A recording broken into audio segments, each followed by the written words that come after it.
Welcome to Tea Art and Craft. Today we'll make a night lamp using a waste bottle. Take any heart shaped paper or circle shape. Take white paint.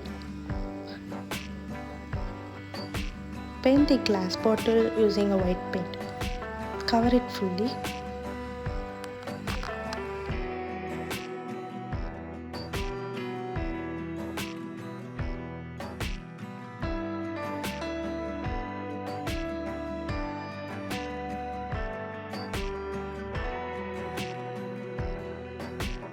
Let it dry for 10 to 15 minutes.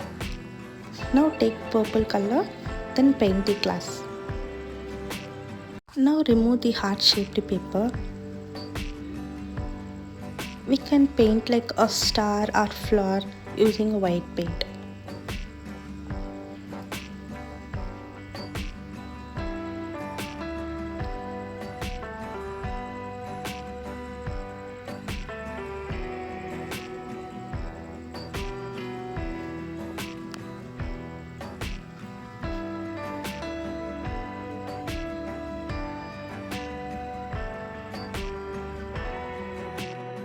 Now add a small light, tea light candle.